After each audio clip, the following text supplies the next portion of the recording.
મુસ્લિમ university AMUના શતાબ્દી મહોત્સવમાં video conferencing માધ્યમથી સંબોધન કરી રહ્યા હતા. તેમણે કહ્યું કે તેમની સરકાર ધર્મ અને જાતિના કોઈપણ ભેદભાવ વગર બધાના વિકાસ માટે પ્રતિબદ્ધ છે. શ્રી મોદીએ AMUના વિદ્યાર્થીઓને રાષ્ટ્ર ઘડતરની કામગીરી કરવાની અપીલ કરી હતી. અમારા સંવાદદાતા જણાવે છે કે અગાઉ વર્ષ 1964માં તે વખતના પ્રધાનમંત્રી લાલ બહાદુર શાસ્ત્રીજીએ યુનિવર્સિટીના કાર્યક્રમમાં હાજરી આપી હતી. ત્યારબાદ 5 દશકા બાદ પ્રધાનમંત્રીએ યુનિવર્સિટીના મહોત્સવમાં હાજરી આપી છે. પ્રધાનમંત્રી નરેન્દ્ર મોદી આવતીકાલે વિડીયો કોન્ફરન્સના માધ્યમથી વિશ્વ ભારતી વિશ્વવિદ્યાલય શાંતિનિકેતનના શતાબ્દી સમારોહમાં સંબોધન કરશે. પ્રધાનમંત્રી આ વિશ્વવિદ્યાલયના કુલપતિ છે. પશ્ચિમ બંગાળના રાજ્યપાલ અને કેન્દ્રીય શિક્ષણ મંત્રી આ પ્રસંગે ઉપસ્થિત રહેશે. 1921માં ગુરુ રવિન્દ્રનાથ ટાગોર દ્વારા સ્થાપિત વિશ્વ ભારતીને મે 1951માં સંસદ દ્વારા એક અધિનિયમ દ્વારા કેન્દ્રીય વિશ્વવિદ્યાલય અને રાષ્ટ્રીય મહત્વની સંસ્થા જાહેર કરવામાં આવી હતી. સંરક્ષણ મંત્રી રાજનાથસિંહે આજે જાપાનના સંરક્ષણ મંત્રી કિશી નોબુઆ સાથે ટેલિફોન દ્વારા વાતચીત કરી હતી. વાતચીત દરમિયાન બંને નેતાઓએ ભારત જાપાન વચ્ચે ચાલી રહેલા સંરક્ષણ સહકાર અંગે સંતોષ વ્યક્ત કર્યો હતો. શ્રી સિંહે એક ટ્વીટમાં કહ્યું કે ભારત વિશેષ રણનીતિ અને વૈશ્વિક ભાગીદારી અંતર્ગત જાપાન સાથે સંબંધ વધુ ગાઢ બનાવવા પ્રતિબદ્ધ છે. અમેરિકાના રાષ્ટ્રપ્રમુખ ડોનાલ્ડ ટ્રમ્પે ભારત અને અમેરિકા વચ્ચેના વ્યૂહાત્મક સંબંધો મજબૂત બનાવવામાં અને ભારતને વૈશ્વિક સત્તા તરીકે આગળ વધવા નેતૃત્વ પૂરું પાડવા માટે પ્રધાનમંત્રી નરેન્દ્ર મોદીને લીઝન ઓફ મેરિટ પુરસ્કાર અર્પણ કર્યો છે. ભારતના અમેરિકાના રાજદૂત તરણજીતસિંહ સંધુએ પ્રધાનમંત્રી વતી અમેરિકાના રાષ્ટ્રીય સલામતી સલાહકાર રોબર્ટ ઓબ્રાયન પાસેથી આ પુરસ્કાર સ્વીકાર્યો હતો. પ્રધાનમંત્રી નરેન્દ્ર મોદીએ કહ્યું છે કે અમેરિકા તરફથી લીઝન ઓફ મેરિટનો ખિતાબ પોતાને એનાયત થતાં તેઓ ગૌરવની ઊંડી લાગણી અનુભવી રહ્યા છે. શ્રી મોદીએ બહુમાન બદલ રાષ્ટ્રપ્રમુખ ડોનાલ્ડ ટ્રમ્પનો આભાર માનતા ટ્વીટમાં કહ્યું કે ભારત અને અમેરિકાની પ્રજા વચ્ચેના સંબંધો આ બહુમાનથી વધુ મજબૂત થશે. શ્રી મોદીએ ઉમેર્યું હતું કે 21મી સદીના પડકારજનક સમયમાં વિશ્વ નેતૃત્વ વડે ભારત અને અમેરિકાના સહિયારા પ્રયત્નો સમગ્ર માનવજાતનું કલ્યાણ કરશે એમાં શંકા નથી.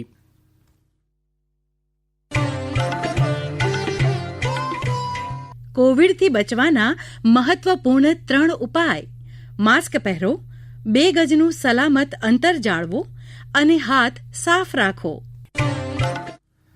આ સમાચાર આપ આકાશવાણી પરથી સાંભળી રહ્યા છો. કેન્દ્ર શાસિત પ્રદેશ જમ્મુ કાશ્મીરમાં જિલ્લા વિકાસ પરિષદની ચૂંટણીની મતગણતરી શાંતિપૂર્ણ વાતાવરણમાં ચાલી રહી છે. અત્યાર સુધી 280માંથી 41 બેઠકોના પરિણામ આવી ગયા છે. 13 બેઠકો પર અપક્ષ અને 9 બેઠકો ઉપર જમ્મુ કાશ્મીર નેશનલ કોન્ફરન્સ આગળ છે. ભારતીય જનતા પાર્ટીએ 6 તથા જમ્મુ કાશ્મીર અપની પાર્ટીએ 5 બેઠકો પર વિજય મેળવ્યો છે. મહેબૂબા મુફ્તીનો પક્ષ PDPને 3 બેઠક મળી છે. માર્ક્સવાદી કોમ્યુનિસ્ટ પાર્ટી અને કોંગ્રેસને 2 બેઠકો, જ્યારે JKPMને 1 બેઠક મળી છે. ભારતની સ્વદેશી કોવિડ-19ની રસી કોવેક્સિનનું 3જા અને અંતિમ તબક્કાનું પરીક્ષણ સફળતા તરફ આગળ વધી રહ્યું છે. ભારત બાયોટેક અને ભારતીય આયુર્વિજ્ઞાન સંશોધન પરિષદ ICMR દ્વારા બનાવવામાં આવી રહેલી આ રસીને અંતિમ તબક્કામાં 13,000થી વધુ લોકોને આપવામાં આવી છે. માનવીય પરીક્ષણના 3જા તબક્કામાં કોવેક્સિન સમગ્ર દેશમાં લગભગ 26,000 લોકોને આપવામાં આવશે.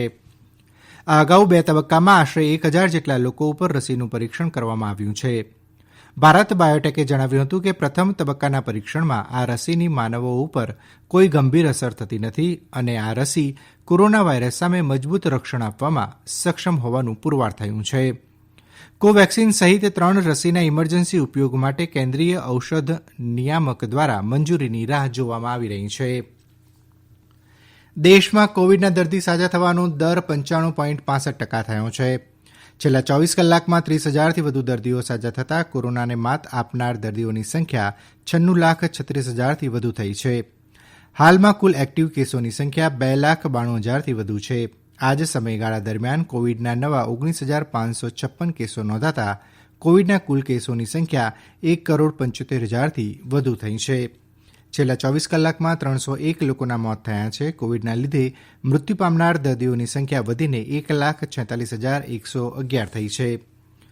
જો ગુજરાત રાજ્યની વાત કરીએ તો રાજ્યમાં કોવિડના દર્દીઓ સાજા થવાનો દર 93.41% થયો છે. છેલ્લા 24 કલાકમાં કોવિડના 1,209 દર્દીઓ સાજા થતાં કોવિડને માત આપનારની સંખ્યા વધીને 2,21,602 થઈ છે.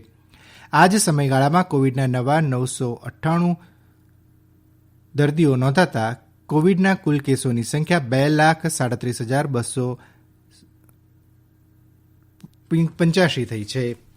અત્યારે રાજ્યમાં એક્ટિવ કેસની સંખ્યા 11,397 છે. આ પૈકી 11,333 દર્દીઓની સ્થિતિ સ્થિર છે, જ્યારે 64 જણા વેન્ટિલેટર ઉપર છે. છેલ્લા 24 કલાકમાં કોવિડના 7 દર્દીઓના મોત નીપજતા કુલ મૃત્યુઆંક 4,248 થયો છે. કેન્દ્રીય શિક્ષણ મંત્રી રમેશ પોખરિયાલ નિશંકે આજે કહ્યું છે કે કેન્દ્ર સરકારે કોવિડ-19 રોગચાળાની વર્તમાન પરિસ્થિતિને ધ્યાને રાખી આગામી ફેબ્રુઆરી 2021માં લેવાનારી સીબીએસઈ બોર્ડની પરીક્ષાઓ ફેબ્રુઆરીમાં નહીં યોજવાનો નિર્ણય કર્યો છે. તેમણે કહ્યું કે પરીક્ષાની તારીખો હવે પછી જાહેર કરવામાં આવશે. શ્રી નિશંકે કહ્યું કે વિદ્યાર્થીઓ અને શિક્ષકો દ્વારા સીબીએસઈ બોર્ડની ધોરણ 10 અને ધોરણ 12ની પરીક્ષાઓ મુલતવી રાખવા કરવામાં આવેલી વિનંતીને અનુલક્ષીને આ નિર્ણય કરવામાં આવ્યો છે. તેમણે કહ્યું કે સરકાર વિદ્યાર્થીઓના હિતમાં નિર્ણય રાખશે. આરોગ્ય સચિવ રાજેશ ભૂષણે પત્રકારો સાથેની વાતચીતમાં કહ્યું છે કે સપ્ટેમ્બરના મધ્યભાગથી દેશમાં કોવિડ-19ના કેસોમાં સતત ઘટાડો થયો છે. તેમણે જણાવ્યું કે 163 દિવસ પછી ભારતમાં કોવિડના 3 લાખથી ઓછા સક્રિય કેસ છે. ઘણા દેશોમાં કોવિડના પ્રતિ 10 લાખ વસ્તીના 50,000થી વધુ કેસ છે, જ્યારે ભારતમાં કોવિડના પ્રતિ 10 લાખની વસ્તીએ 7,300 કેસ છે, જે વિશ્વમાં સૌથી ઓછા છે. આરોગ્ય સચિવે વધુમાં જણાવ્યું કે છેલ્લા 7 અઠવાડિયામાં દેશમાં સરેરાશ કોવિડના કેસોમાં ઘટાડો જોવા મળી રહ્યો છે. 16થી 22 ડિસેમ્બર વચ્ચે 24,135 નવા કેસ નોંધાયા હતા. પાકિસ્તાની દળોએ આજે ફરીથી સંઘર્ષ વિરામનો ભંગ કરીને કાશ્મીરના પૂંચ જિલ્લામાં આંતરરાષ્ટ્રીય સરહદ ખાતે ભારતની ચોકીઓ અને રહેઠાણ વિસ્તારોમાં ભારે ગોળીબાર અને તોપમારો કર્યા છે. આજે બીજી વાર પાકિસ્તાન દળોએ પૂંચ જિલ્લાના મનકોટ વિસ્તારમાં સંઘર્ષ વિરામનો ભંગ કર્યો છે. આજે સાંજે 5:15 વાગે ગોળીબાર અને તોપમારો કર્યો હતો. આ અગાઉ સવારે 9:30 વાગે પણ પાકિસ્તાન દળોએ તોપમારો અને ગોળીબાર કર્યા હતા. અંતમાં મુખ્ય સમાચાર ફરી એકવાર. પ્રધાનમંત્રી નરેન્દ્ર મોદીએ કહ્યું છે કે વિજ્ઞાન, ટેકનોલોજી તથા નવાચારમાં ભારત સમૃદ્ધ વિરાસત ધરાવે છે. વૈકલ્પિક સમસ્યાઓના ઉકેલ માટે ભારતીય તકનીકી ઉદ્યોગ સૌથી આગળ છે. અને પ્રધાનમંત્રી નરેન્દ્ર મોદીએ નવા ભારતના નિર્માણ માટે બધા જ મતભેદ ભૂલી જઈને સાથે મળીને કામ કરવા સૌને અપીલ કરી છે. આકાશવાણી પરથી સમાચાર પૂરા થયા. है समाचार संध्या।